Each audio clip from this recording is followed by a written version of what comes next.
Well, good Tuesday morning, everybody. It's Jim Valeri, and how you doing? I'm here to talk to you about stress and anxiety. It is the most common diagnosis in the United States today, and it is, fortunately for a few of you anyway, it's my specialty. It's one of my specialties. It's one of those things that I do. I'm also a 20-year veteran of the counseling field, and I do marriage counseling, and looks like I'm doing marriage coaching too, apparently, because somebody changed my bubble. No, that was me. I just decided I was going to do that because there are people outside of Massachusetts that I'd like to work with, and I can't. The way licensing works for counseling is that I can't work with people outside of Massachusetts legally. I can't do therapy and what have you. So I have to switch gears a little bit if I want to work with other people, and there's plenty of fine people who I can help. And I can do that outside the realm here. So anyways, enough about me. Let's talk about anxiety. Let's talk about the reason why you're here. All right, because stress has a big impact on our marriages, in case you haven't noticed. And I've run into a lot of people experiencing stress lately.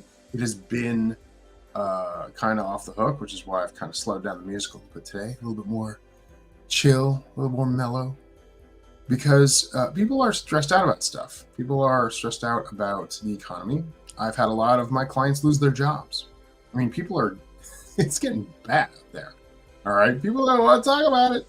People don't want to say it's happening, but it's happening, So what do? You get stressed out about money. You get stressed out about life. Heck, I had this happen to me this past weekend. All of a sudden, it's like a health insurance bill came due. And I was like, oh my gosh, like what? And it hit me like a ton of bricks. And I was like, oh man, I got to do something about this. And like, it took me a couple hours to snap out of it. All right. Cause it's really stressful. Okay. So how did you snap out of it, Jim? Well, here, I'll tell you. So a few things about stress. Number one, stress is a feeling and feelings are temporary. Okay. In case you didn't know, a lot of people kind of let stress impact their lives on a regular basis. They sort of let these things happen, and it just kind of goes on and on and on, and it just doesn't stop. So the idea behind a lot of this is that we kind of let stress into our lives, and we give it this space to sort of continue to impact ourselves and our family. Now, the hard part about it is it's like, well, but I'm stressed out and I can't control it because my job is stressing me out, or I'm looking for a job and that's stressing me out, or whatever. Like there's a lot of things that happen in our lives, and then we feel like stress is out of control. It's something that we can't control.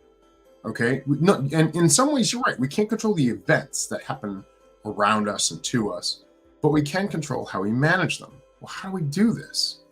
So typically what I will encourage people to do is just make a list of all the things that are stressing you out.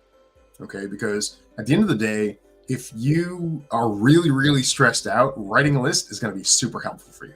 Okay. So number one, make a list of things that are stressing you out, because that action alone will be enough to help you with your stress in and of itself. So that's one thing.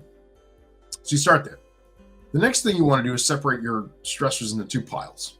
You want to separate them into a pile of things you can change and a pile of things that you can't change. Okay. So how do we know the difference between those two things? This is based on the serenity prayer. God, grant me the serenity to accept the things I can't change, the courage to face the things that I can, and the wisdom to know the difference. All right. Cool. With me so far? Great. So step one, make a list. Step two, make two more lists. And I'm not a big list making guy, honestly. It's more my wife's thing. But she kind of, showed me the wisdom of lists. And so as a result, I started doing some. So the things that we can't change, what are those things? It's a 5-letter acronym. It's WATER: words, actions, thoughts, emotions, and rules. These are the 5 things we can change about ourselves. Everything else is stuff that we can't change. Okay.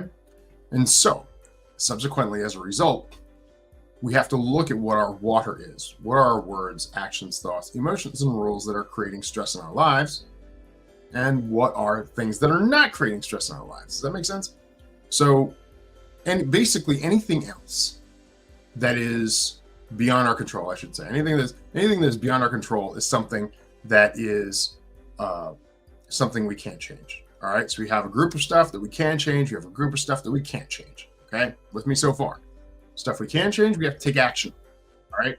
So anything we say that creates stress, things we say to our family, all right, things we say to our coworkers that create stress in our lives, we have to work on that. Actions, anything we do, driving fast on the highway, poor choice, whatever it is, whatever poor choice that we're doing has a negative impact, we got to do something about that. Thoughts, whatever we're thinking. Thinking has to do with mindset. And I used to think I had thoughts down pat until I really started exploring mindset. Oh my gosh. Mindset has such a big impact on our ability to change our thoughts. So we got to work on that. Emotions. Emotions are temporary and they're important because they tell us when something's going wrong. But we can maintain control of them. If you don't believe me, think about something that makes you mad. Think about something that makes you angry. Think about something that makes you sad. What do you end up feeling? Okay? You have some control over that. All right? And rules. These are our core values, the rules for right and wrong that we have for life. Now, I have a whole class I teach on this whole thing, and I'll pop a link up in the comments a little later on today because I wish I could give this justice, but I really can't. It's the whole concept is called the water method, and this is just kind of a taster of that. This is just sort of a basic framework for that. So ultimately, you look at the stuff you can change. That's the first step. You have to tackle the things that you can change. Okay? And the things that you can change are those 5 things. All right. So you work on that, you target those things, you get them done. All right. Then we look at the things we can't change. Well, what are some examples of this? The economy, price of gas, weather, time. These are all things that we can't change, but we feel stress and anxiety about. Okay. So we have to take a look at those things and sort of say, all right, I'm going to put all these here. And then there's a process we go through to manage those things. I go a little bit in depth with that process, but ultimately you have to kind of process through it. You have to kind of say, okay, I'm going to write down all the thoughts there are to think about this. And then I'm going to decide that I've thought all of the thoughts I'm going to think. That's kind of a tongue twister. Thought all the thoughts I'm going to think about those things are beyond my control. And then I have to decide that I'm not going to let them affect me. I have to make an active decision to choose not to think about those things. Now, a lot of times what people do is they choose not to think about those things without doing that work. And what ends up happening? Thoughts keep coming back into your head. Okay. So we kind of use the concept of writing all these things down, processing all this stuff, and then we use mindset shift to shift our thinking away from those thoughts, because a lot of times those thoughts are nasty. In fact, in a training I did last year, what they found was that, like, generally speaking, when you're kind of zoning out, they call this dissociation. Like the presenter literally was like, yeah, everybody dissociates. It's not a very bizarre mental health thing. This is literally something everybody does. So if you're driving along, you're thinking about stuff, and you're paying attention to the road, but you're thinking while you're doing it, that's dissociated. Okay. So everybody does this. All right.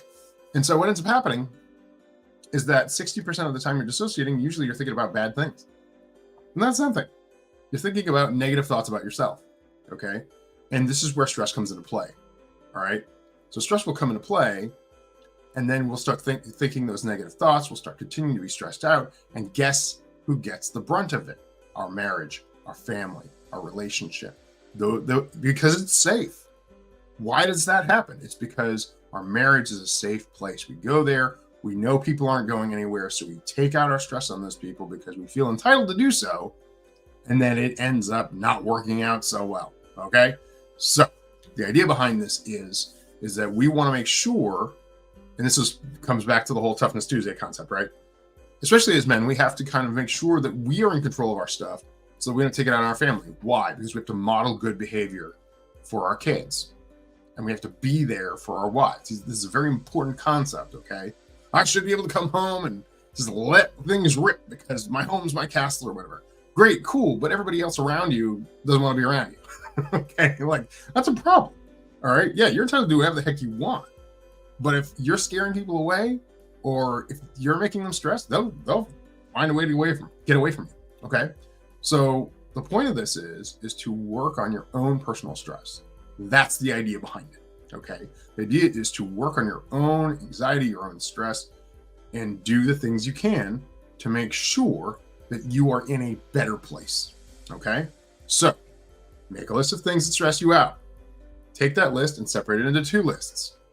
One list is your words, actions, thoughts, emotions, and rules. The other list is a group of stuff you can't change and control. All right. You write down all the thoughts that you're going to think about those things you can't change and control. You make a mindset shift and say, I'm not going to think about that stuff anymore because I've made that decision to process all that stuff. And then you take action on the things that you can change and control. Well, you know what? I can leave earlier for work, so I'm not not speeding to work. I can think about how I talk to people. I can be kinder to other people. I can be kind to my wife. I can be kind to my coworkers. Okay, I can choose to do something differently, and those small choices have big impact. That was the big thing with the marriage summit a couple of weeks ago. It was small shifts have big impact. All right, so and I believe that. I believe that you take some small choices, you make some small actions. Absolutely, 100%. They make a big difference. So, I want to challenge you today. Think about how you handle stress. Think about how it impacts you. Think about how it impacts your family. Think about how it impacts your marriage. And ask yourself, what do I want? Do I want to continue in this pattern of doing things that are going to create stress in my relationship? Or do I want to work on things so that I'm in a better place? Anyways, hit me up in the DMs. Put a comment in the section below. Go check out my website if you're really interested in learning more about this stuff. There's a whole this is a sort of little mini masterclass that I teach on how to manage anxiety. I'll put a link up in the comments a little bit later on. But I want to encourage you today. Like, you can handle stress. Ask me how I know. I used to be I used to be pretty stressed out. I used to have panic attacks. It was bad. But I figured out how to manage this stuff. Really, God gave me the framework for this, and in my opinion, I don't take any credit for it, really. But thank you so much for watching today. I really appreciate it. Shoot me a question, shoot me a comment, shoot me a DM. I won't bite. Ask me if you have any questions for me. Please let me know. I'd be more than happy to address it in another live. Thank you so much for watching. Have a fantastic day.